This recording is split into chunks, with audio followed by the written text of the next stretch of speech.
Yes, selamat datang di Cari.id. Setelah sekian dekade, mungkin ini adalah video pertama kembali kita membahas pembahasan baru setelah banyaknya video yang tidak jadi kita posting. Asik. Dan ini sebenarnya video yang banyak di-request sama beberapa siswa-siswa saya setelah saya praktek kuliah mengajar. Mungkin karena sekarang ada kurikulum baru, ditambah lagi dengan beberapa metode-metode mengajar, ada yang suka komedi, ada yang galak sekali, ada yang killer sekali, baru masuk kelas langsung stroke mungkin. Jadi ada banyak yang request seperti ini nih. Pak, cara nyontek gimana sih Pak? Biar kita itu tidak ketahuan Pak, gitu. Ini siswa pinter ya, disuruh belajar nggak mau belajar. Yang diminta nyontek gitu. Ngapain nyontek?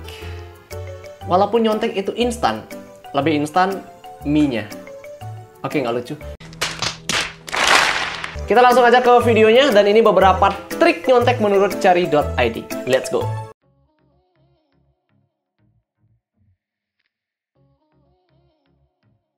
Trik nyontek yang pertama, ini adalah level mencontek tingkat easy atau tingkat bawah lah. Mungkin siswa-siswa seperti yang pernah saya awasi, mungkin mereka itu masih cenderung menggunakan metode lama.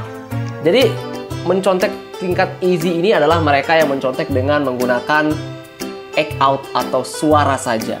Misalnya, act out-nya seperti ini.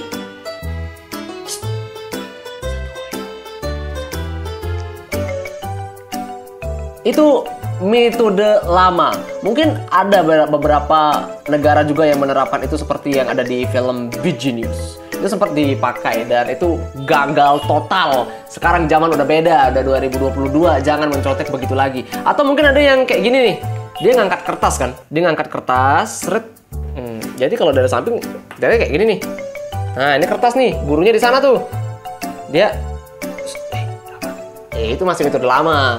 Jangan pakai metode seperti itu. Itu levelnya masih tingkat easy. Atau bahkan hanya menggunakan act out seperti ini.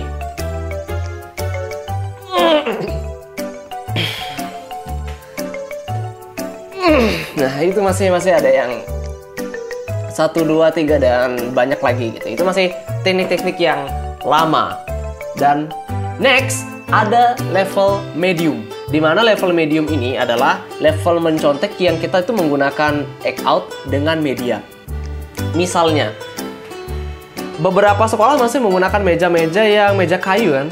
Ataupun kalau udah ada yang meja kaca itu lebih gampang lagi. Nah, kita harus menggunakan beberapa media seperti pensil ataupun pulpen yang ada senternya. Yang kayak gini nih. Ini bisa dipakai tuh, karena kalau misalnya pulpen itu ada senternya, itu cuman yang bisa lihat cuman kita doang. Jadi kalau misalnya kita tulis di tangan, tulis di meja, nah ada senternya tuh, kita tinggal pakai senter doang. Jadi dia bisa kelihatan guys. Cuman pastikan, apakah guru Anda tidak mengetahui metode ini? Kalau gurunya tahu, nanti senternya diambil. Mampus Anda. Dan kalau misalnya menggunakan media lain, seperti pensil misalnya, dari sekian banyak pensil seperti ini, ada banyak sekali jenis pensil. Yang paling umum biasanya pensil 2B kan. Jadi kalau menggunakan media pensil, caranya menulis adalah jangan menulis jawaban itu di atas meja. Misalnya nih, di atas meja seperti ini nih. Nah ini terlalu bobrok namanya. Kalau mencontek nih nggak profesional nih. Caranya taruh di ujung nih, di ujung sini, di sini gitu, dengan ukuran tulisan yang hanya bisa dilihat oleh mata kamu saja. Jadi otomatis ya pasti aman kan, guru pun walaupun dia jalan-jalan nggak mungkin bakal dilihat gitu. Jadi aman dengan tingkat mencontek level medium. Dan untuk pembaruan beberapa metode sekarang, mungkin karena beberapa sekolah sudah ada yang menggunakan handphone ya, mengizinkan siswanya untuk membawa handphone. Jadi saya sendiri waktu pertama kali mengawas di sekolah, itu ada siswa yang keren tuh, dia bawa handphone, dia naruhnya di bawah gini. Gitu. Itu juga masih metode lama yang diterapkan. Nah kalau misalnya ketahuan kan, begitu guru gitu aja, itu otomatis langsung kayak gitu. Jadi act out-nya masih kurang dan itu masih level medium lah. Next, untuk tingkat mencontek level hard. Level yang cukup sulit untuk dilakukan. Biasanya ini ada act out, ada media, dan juga ada genjutsunya. Jadi genjutsunya itu entah mengorbankan teman atau kita sendiri. Misalnya, kita akan membuat kunci jawaban dengan cara fotokopi perkecil. Ini paling sering dilakukan oleh siswa-siswa dari tahun ke tahun biasanya nih. Nah, biasanya bapak atau ibu fotokopi pasti tahu. Pernah fotokopi perkecil? Pernah. Harganya kalau lebih 20-30 ribu lah per buku materi ya kan. Wah, kok tahu ya? Jadi, fotokopi perkecil yang dibawa ke sekolah biasanya dia bakal ditaruh di bawah buku. Dia bawa buku, and then ini buku, di bawahnya ada fotokopi perkecil. Jadi kalau jawab soal caranya kayak gini nih. Ya, gitu. Jadi bisa dicontek. Nah, kalau misalnya sudah pakai trik seperti itu, kalau ketahuan sekali aja, otomatis diambil kan. Begitu diambil, nah, sumber jawaban kita menghilang tuh. Bagaimana caranya mengembalikan itu? Jadi kalau misalnya tingkatnya udah sulit, biasanya siswa itu akan menerapkan plan B. Di mana plan B-nya ini ada di teman. Misalnya nih, kita duduk nomor 2. Tempat duduk kita ada di kursi nomor 2 nih, kayak gini nih. Nomor 2. Nah, kerah baju teman kita yang di belakang itu bisa dibuka tuh. Dan kalau misalnya dibuka, otomatis di belakangnya itu bisa kita tulis jawabannya apa. Atau referensi yang bakal kita pakai itu apa gitu. Belum lagi di pensil. Di pensil, di pulpen, di tumbler, di kulit buku maybe, ataupun di tas. Itu juga bisa diterapkan. Yang nonton BJ News pasti tahu metodenya kayak gini. Jadi jawabannya ditaruh di pensil gitu. Dan itu sangat membantu. Next. Untuk kesalahan-kesalahan siswa mencontek sampai dia bisa ketahuan, biasanya tuh kayak gini. Di level easy, hanya menggunakan act out dan juga suara. Kesalahan terbesar adalah grogi, takut ketahuan. Dan biasanya dia itu cenderung overthinking sendiri gitu. Misalnya dia lagi jawab kan, satu apa, ayo, apa. Begitu gurunya kayak gini, 5 menit lagi, dia langsung gitu, langsung panik. No, jangan pernah panik kalau lagi mencontek. Tetap stay cool, tetap sly, tetap diam, tetap santai. Kalau dilihat sama guru ya oke. Gitu, jadi tidak akan ketahuan. Kalau di level medium, karena itu menggunakan media, pastikan ada alat untuk menutupi medianya. Misalnya menulis di atas bangku, usahain kertas soal ataupun lembar jawabannya itu menutupi bagian yang kamu contek tuh. Jadi aman. Nah, kalau misalnya menaruh di lantai, kayak gini nih misalnya nih, otomatis kaki itu harus menutup di bagian lantai. Kalau ada jawaban, ini tutup nih pakai kaki nih, jadi nggak kelihatan. Jangan sesekali ngangkat kaki, bahaya. Gitu. Dan kalau misalnya pakai media, jangan sekali-sekali memasukkan buku di atas atau di dalam kolong meja. Kan itu bahaya banget. Misalnya nih, kalian naruh buku di dalam kolong meja atau di paha, dan itu susahnya minta ampun. Begitu ketahuan, otomatis guru bakal bilang nih, kamu yang di belakang, kamu yang di tengah, kamu yang di kiri, kamu yang di kanan, silakan bangun. Begitu bangun, set, bukunya bakal jatuh. Dan kalau bukunya udah jatuh, kamu tertangkap. Dan itu susah banget. Kemudian, untuk level hard, biasanya kesalahan yang paling utama itu adalah di genjutsunya sendiri nih. Nah, ada act out yang dipakai. Act outnya udah bagus nih. Udah diam, tenang, tetap menjawab. Seolah-olah tidak ada permasalahan sama sekali. Dan menggunakan media yang tepat. Misalnya fotokopi kecil, menggunakan kerpekan, mencatat di bagian-bagian yang tidak terlihat. Seperti misalnya di bagian siku bawah. Ya, ini otomatis nggak lihat. Terus lihatnya gimana dong? Ya, suruh temenmu yang lihat. Gitu.